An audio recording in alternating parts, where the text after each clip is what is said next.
let's move on to the Big 12, because I thought what happened in the Big 12 was pretty wild when you think about it. And I get a lot of people that roll their eyes and they're like, stop talking about Colorado. But Colorado beat UCF 48-21. And it's like, wow. So they roll out a 27-point victory, by the way, as 15-point dogs. So, guys, we're talking about like an incredible 40-plus margin over Vegas for Colorado. And it was the most complete game that they have played probably in decades. I mean, as you know, I've been a Colorado fan, played there, and that was as complete a game as Colorado has played in decades. On the road, 48-21. They were 15-point dogs. That's pretty wild. And then you start looking around the Big 12 and you're like, hold on a second. Utah lost. Arizona has lost, even though it's not in a conference game, but they've lost and did not look good against Kansas State. Oklahoma State has now lost twice.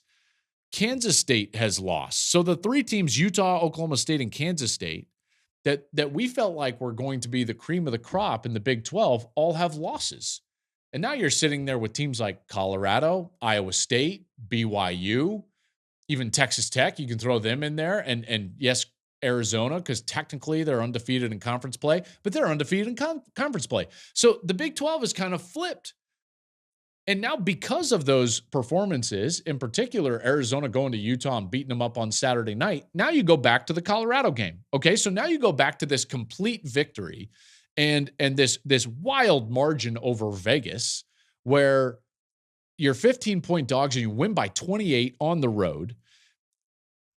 And you run the ball well for 128 yards. You only allow 2 sacks, and the defense held UCF nearly 200 yards under their rushing average. 200 yards. They came in averaging 375 yards on the ground. Number 1 in college football. And they gained 177 yards on the ground. Like, Colorado forced 4 turnovers. They had 5 sacks with their defensive front. They were good on special teams. They performed in every area. See, this was not a sideshow, folks. This was not a marketing experiment. No. This Colorado team, if they play like that, can beat anybody in the Big 12. You see, there was this sliver of me in the offseason that was like, boy, if they can just get better, if they're better at the offensive line, if they can get a little bit better on defense, then it's real. And in that conference, you can win 8 or 9 games and maybe you can compete for the conference. But I'm just telling you, as I just told you with Alabama and Georgia, when teams have high highs and low lows, anything is possible.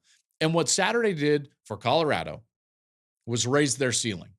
Colorado's ceiling is much higher now than it was before they played UCF. They still have Travis Hunter and Shedeur Sanders. Those guys performed as you would expect them to perform. Travis Hunter, 128 snaps, wild. 9 catches for 89 yards. So his streak of 5 straight games with 100 yards receiving actually ends, but he still has 89 yards and a touchdown, and then had a ridiculous interception on defense. And Brock and Kevin Kugler, who called the game on Fox, they were talking about the Heisman Trophy and how many losses or too many losses. Well, here's the thing that I thought got lost in that conversation just a little bit, is that if Colorado played like that, they could beat anybody else on their schedule. Now, I'm not suggesting that they will play to their ceiling in every single week. I don't believe that they will play to their ceiling every single week. Why? Nobody in college football does. It is so rare. It is so rare. So all that Colorado did is raise their ceiling. I think that we can now increase our potential expectations of what Colorado is in the Big 12. Shedeur was excellent, 80%, 290 yards, 3 touchdowns. He made the one early mistake and they bounced right back. It was the complete effort that everybody has been just kind of like dying for, that's a Colorado fan. And everybody that is a naysayer, if you're a Dion hater, Saturday was awful for you. Awful. And it's not just because Colorado won. It's the way in which they won. It was the fact that they were more fundamentally sound, that they had better effort, that they were more physical, that they were better coached in the special teams. It was an all-out victory for Colorado, which all of a sudden makes them a threat in the Big 12. And every hater of Deion Sanders, that is their worst nightmare, for Deion to actually put a product on the field that is not just flash, but legitimate. Because what Saturday was for Colorado was legitimate. It's not just the watches and the clicks and all the stuff and all the marketing. They're brilliant at that, yes, but Saturday was real. Saturday was a real bona fide team with now a high ceiling that can beat anybody left on their schedule. And this is what their schedule looks like. They've got an off week next week. Then they're going to be home to Kansas State, which all of a sudden becomes a massive game. Massive game. If you can beat Kansas State at home, if you're Colorado, you could win the conference. Because it's like, well, who is it that you couldn't beat in that conference? You see where I'm going with this?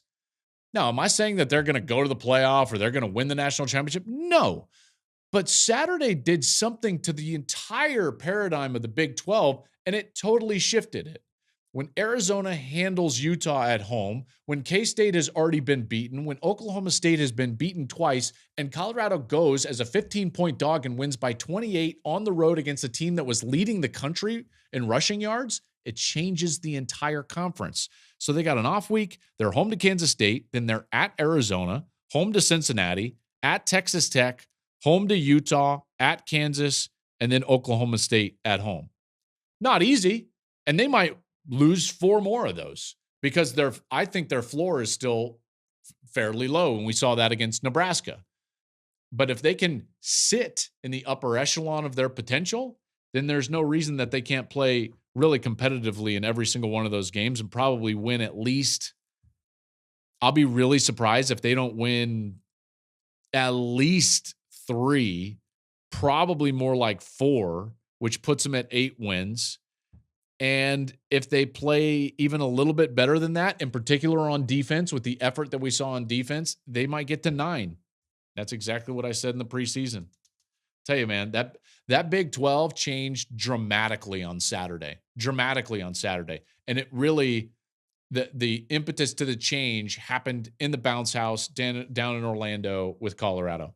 Thank you for watching the Joel Klatt Show YouTube channel. And if you liked this clip, make sure to like it and subscribe to the channel. And you can stay up to date on all of my college football coverage.